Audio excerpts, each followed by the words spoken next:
Bonjour, très heureux de vous retrouver pour découvrir ensemble les textes pour le premier dimanche de Carême, pour ce dimanche 26 février. Le premier dimanche de Carême fait vivre chaque année la célébration de l'appel décisif au catéchumène que l'évêque a appelé au baptême.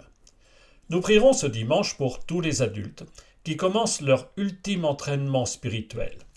Ils vont vivre pendant 40 jours un combat intérieur. Ce temps de conversion va les conduire vers la vie nouvelle par le baptême. Chaque année, les baptisés ont à vivre le même combat qui se résume dans cette prière « Ne nous laisse pas entrer en tentation ». Comme nous, Jésus a dû lutter contre l'esprit du mal.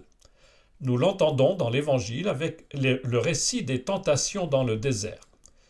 La première lecture nous renvoie à l'origine du mal.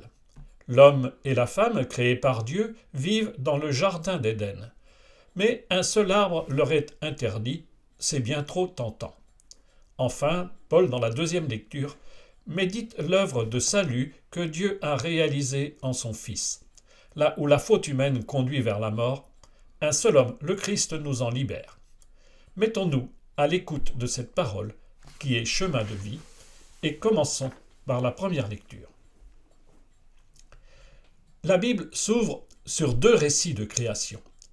Le premier invite à contempler l'œuvre de Dieu qui crée l'univers en 6 jours et à en rendre grâce au 7e jour, jour du repos. Nous l'écouterons avec les catéchumènes dans la nuit de Pâques. Le second récit, d'écriture plus ancienne, raconte comment, tel un potier, Dieu a modelé l'homme avec la poussière du sol, ou comme un chirurgien, il forme la femme du côté de l'homme. Tout irait pour le mieux au jardin d'Éden s'il n'y avait l'interdit posé par Dieu et un serpent bien persuasif. Du livre de la Genèse, nous lisons le chapitre 2, versets 7 à 9, qui raconte la création de l'homme, et le chapitre 3, les versets 1 à 7. Le Seigneur Dieu modela l'homme avec la poussière tirée du sol. Il souffla dans ses narines le souffle de vie, et l'homme devint un être vivant. Le Seigneur Dieu planta un jardin en Éden à l'Orient et y plaça l'homme qu'il avait modelé. Le Seigneur Dieu fit pousser du sol toutes sortes d'arbres à l'aspect désirable et aux fruits savoureux. Il y avait aussi l'arbre de vie au milieu du jardin et l'arbre de la connaissance du bien et du mal. Or, le serpent était le plus rusé de tous les animaux des champs que le Seigneur Dieu avait fait. Il dit à la femme: « Alors, Dieu vous a vraiment dit, vous ne mangerez d'aucun arbre du jardin ?» La femme répondit au serpent: « Nous mangeons les fruits des arbres du jardin. Mais pour le fruit de l'arbre qui est au milieu du jardin, Dieu a dit, vous n'en mangerez pas, vous n'y toucherez pas, sinon vous mourrez. » Le serpent dit à la femme: « Pas du tout, vous ne mourrez pas, mais Dieu sait que le jour où vous en mangerez, vos yeux s'ouvriront, et vous serez comme des dieux connaissant le bien et le mal. » La femme s'aperçut que le fruit de l'arbre devait être savoureux, qu'il était agréable à regarder et qu'il était désirable cet arbre, puisqu'il donnait l'intelligence. Elle prit de son fruit et en mangea, elle en donna aussi à son mari et il en mangea. Alors leurs yeux à tous deux s'ouvrirent, et ils se rendirent compte qu'ils étaient nus. L'humain est pétri du sol. Adam, c'est littéralement le terreux, celui qui est tiré de la poussière du sol. Mais il est aussi animé du souffle de Dieu. Au jardin où Dieu a placé Adam avec sa compagne, la vivante, la vie est belle. Sauf qu'au milieu du jardin, il y a cet arbre de la connaissance du bien et du mal. Le fruit interdit n'est pas une pomme, encore moins le symbole d'une quelconque transgression sexuelle. Il est le fruit de la liberté donnée par Dieu à sa créature. Croquer le fruit défendu, c'est s'autoriser à fixer soi-même les bornes entre le mal et le bien. En déplaçant la limite, l'homme sort du cadre de vie voulu par Dieu et c'est mortel. Le serpent est, dans ce récit, le symbole de la tentation. L'idée du mal, le désir et le passage à l'acte attirent au-delà de l'interdit. Le Christ seul a su résister à la tentation. Avec lui, par la prière et avec l'aide de l'Esprit Saint qui soutient notre volonté, nous pouvons lutter contre l'esprit du mal et choisir la vie. Mettons-nous maintenant à l'écoute de la deuxième lecture. La lettre de Paul aux Romains est la plus dense et sans doute la plus importante de toutes les lettres de Paul. Il réside à Corinthe vers 57 ou 58. Il estime avoir achevé sa mission en Grèce et en Asie mineure. Il projette donc d'aller à Rome, mais veut d'abord retourner à Jérusalem. Et c'est donc de Corinthe qu'il écrit cette lettre adressée aux chrétiens de Rome. Il veut leur dire le cœur de la foi chrétienne.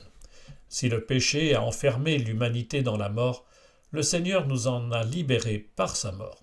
Nous sommes sauvés par la seule grâce de Dieu. Découvrons cette lecture dans la lettre aux Romains, chapitre 5, les versets 12 à 19. Frères, nous savons que par un seul homme le péché est entré dans le monde et que par le péché est venue la mort. Et ainsi la mort est passée en tous les hommes, étant donné que tous ont péché. Avant la loi de Moïse, le péché était déjà dans le monde, mais le péché ne peut être imputé à personne tant qu'il n'y a pas de loi. Pourtant, depuis Adam jusqu'à Moïse, la mort a établi son règne même sur ceux qui n'avaient pas péché par une transgression semblable à celle d'Adam. Or, Adam préfigure celui qui devait venir. Mais il n'en va pas du don gratuit comme de la faute.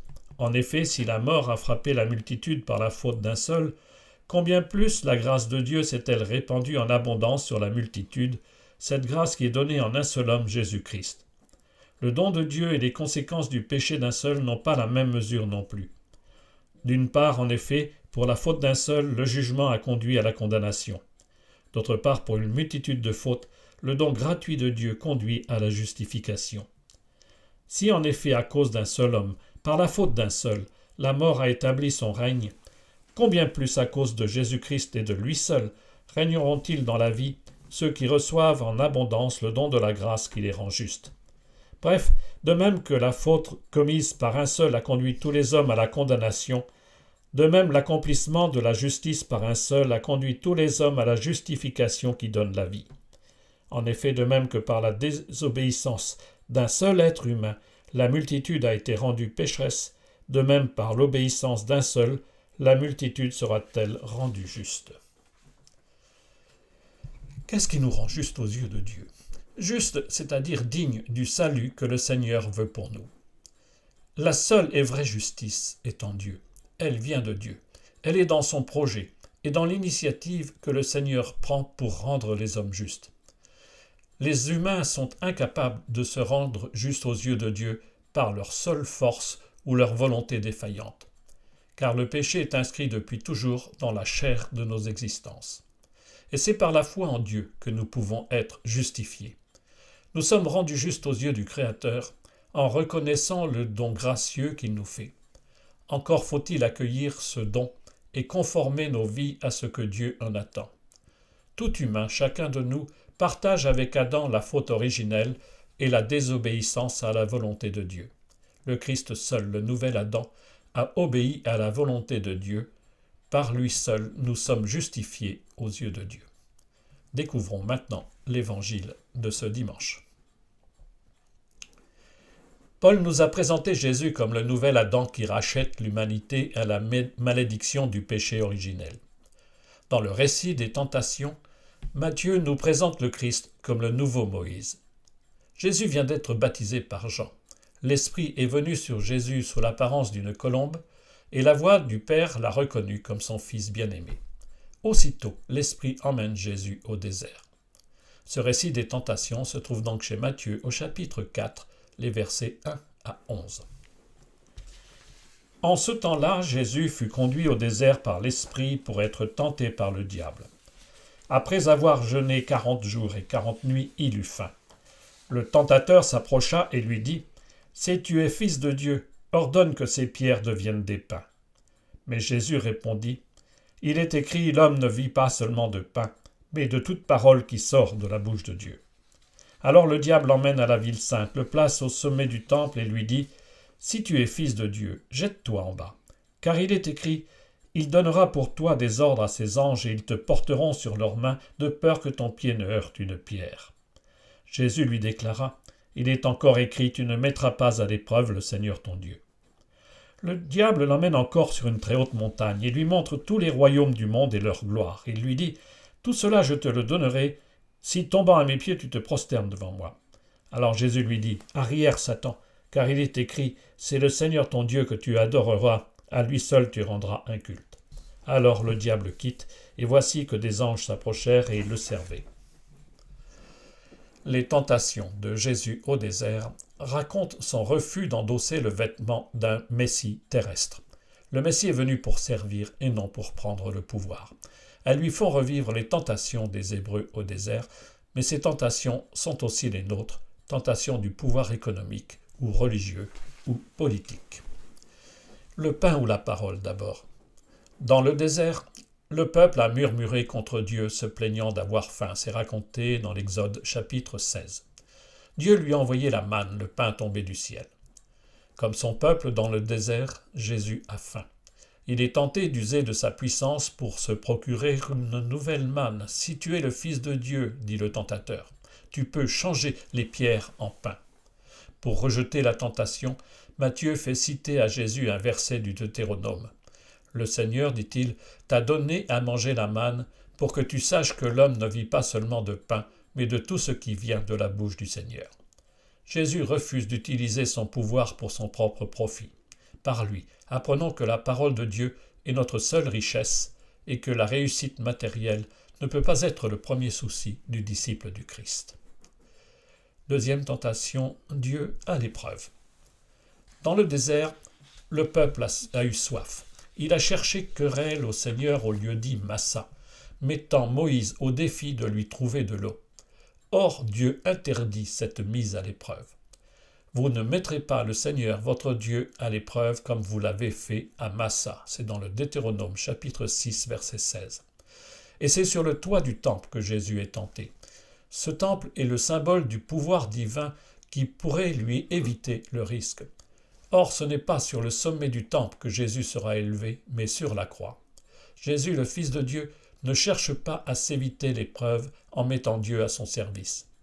À la suite du Christ, les chrétiens ont à vivre leur propre chemin de croix, sans attendre que le Seigneur et ses anges les protègent de tout risque.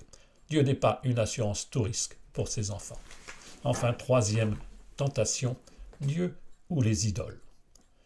Dans le désert, le peuple s'est fabriqué un veau d'or, une idole à adorer quand Dieu paraît absent. C'est raconté au chapitre 32 de l'Exode. Jésus est tenté par Satan qui lui fait miroiter l'illusion du pouvoir politique. Jésus rappelle les termes de l'alliance conclue au désert. « Tu n'auras pas d'autre Dieu en face de moi, tu ne feras aucune idole, tu ne te prosterneras pas devant ces dieux pour leur rendre un culte. » Deutéronome 20, versets 3 à 5. Jusqu'au bout, Jésus devra résister à la tentation du pouvoir politique. À la suite du Christ, ses disciples doivent résister eux aussi à toute forme d'idolâtrie, au mirage de se contempler soi-même dans l'ivresse qui fait de soi une idole. Car Dieu seul, tu adoreras.